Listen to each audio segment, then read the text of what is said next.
토트넘이 브라이턴전에서 사라진 자존심을 되찾았습니다. 그 중심에는 당연하게도 손흥민 선수가 있는데요.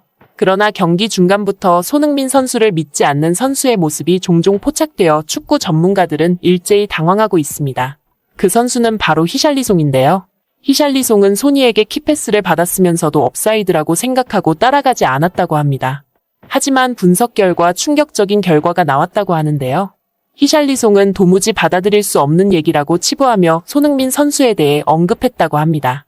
오늘 그에 대해 알아보겠습니다. 토트넘이 본머스를 물리치며 다시 연승 가도를 달리게 되었습니다. 손흥민 선수는 어시스트부터 슈팅까지 그야말로 완벽한 기록을 창출해냈는데요. 한편 벤탄쿠르가 선발 출전으로 복귀한 선수의 발목에서 클루셉스키라는 모래주머니가 제거되며 공격력이 더욱 살아났다는 것이죠. 영국의 축구 매체인 BBC에서는 손흥민 선수의 오른팔이 벤탄쿠르인지도 모른다고 합니다. 확실히 벤탄쿠르는 언제나 이렇게 얘기합니다. 연습 때도 그렇고 실전 때도 그렇고 손흥민 선수는 언제나 나의 의견을 지지해준다. 항상 도와주려고 하고 힘을 부추겨주기 때문에 이런 좋은 결과를 만들어낼 수 있었던 것 같다.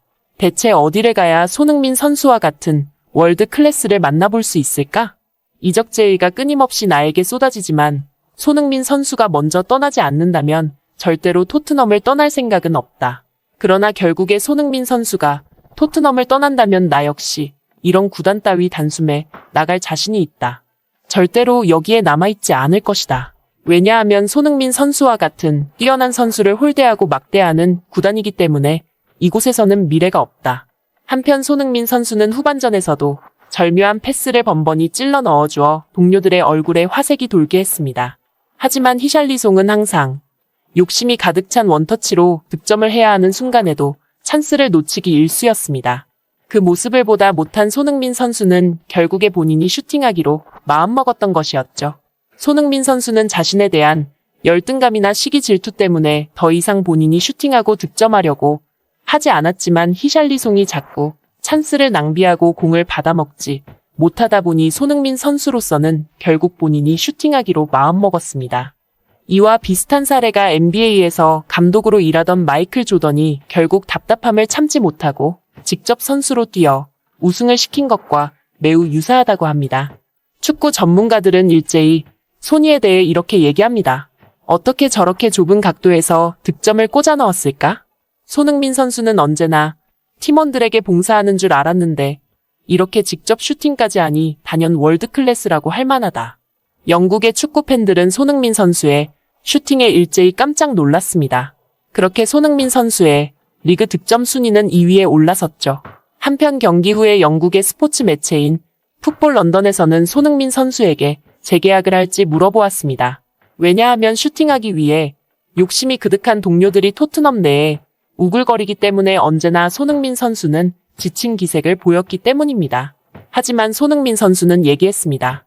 나는 팀원들을 사랑하고 나에게 잘해준 레비 회장 밑에서 계속 축구를 할 것이다. 아직까지 리그 우승컵을 들어올리는 모습을 한국에 있는 축구 팬들에게 보여주지 못하기도 했다.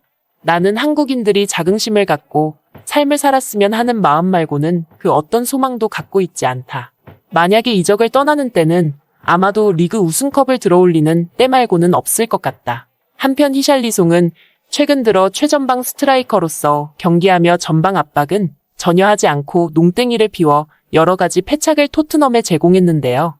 그런 모습을 브라이턴전까지 계속 보였기 때문에 토트넘 내에서 이루어진 패배는 솔직히 히샬리송이 장려했다고 해도 과언이 아니라고 합니다. 골 결정력까지 처참했기 때문이었죠. 영국의 축구 전문가들은 왜 자꾸 히샬리송이 소니의 앞길을 막는지 모르겠다고 얘기하며 자꾸만 맨 앞에서 이상한 짓을 한다면 결국 패배할 수밖에 없다고 단언했습니다. 그런 소식이 감독의 귀까지 전해졌고 토트넘의 진영은 순식간에 뒤바뀌었습니다. 다시금 소니를 중심으로 하는 역습 전략을 위한 최적화된 방안을 구사했죠. 그렇게 손흥민 선수는 가장 특출난 활약을 보여주었습니다. 측면 수비수들을 모두 한 곳으로 빼내오며 언제나 열린 각도로 슈팅할 수 있는 상황을 동료에게 주었던 것이었죠. 한편 히샬리송은 전반전에만 무려 3개의 키패스를 소니에게 받았는데요. 그러나 번번이 처참한 결정력으로 관중석에 축구공을 배달했습니다.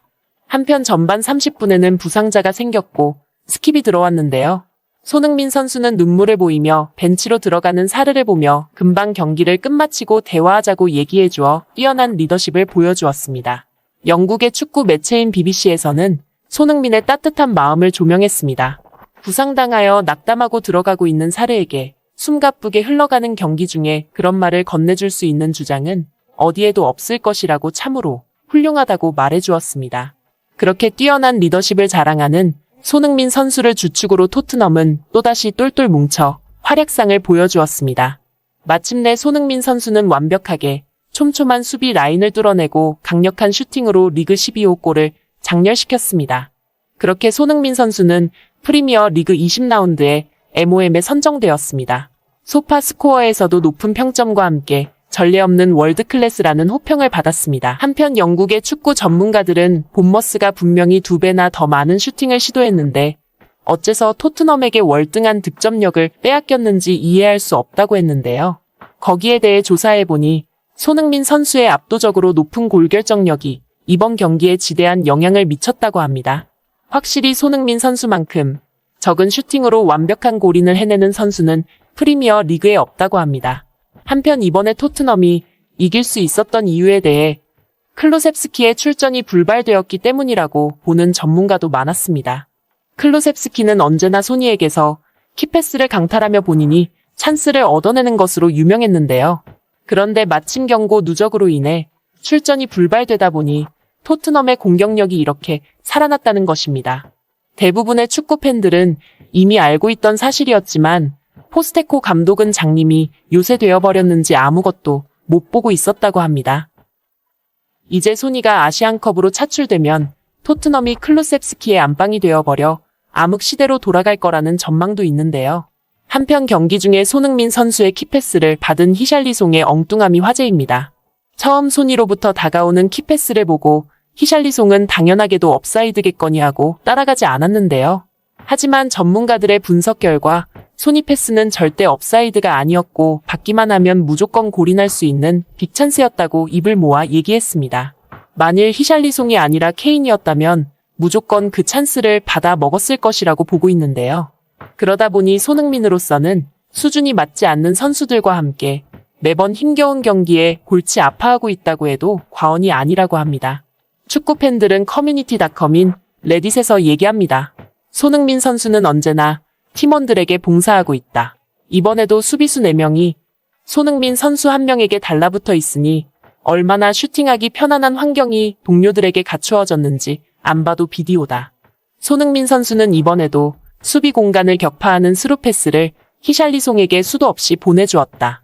클로셉스키는 처음 그 패스를 보고 언제나 무시했지만 어느 순간부터는 손흥민 선수에게 자신에게 키패스를 주지 않으면 화를 내는 상황이 되었을 정도로 이중적인 플레이를 보여주었기에 요새 히샬리송은 클루셉스키의 초반을 보는 것 같다. 이제 손흥민 선수는 아시안컵으로 토트넘에서 차출됩니다.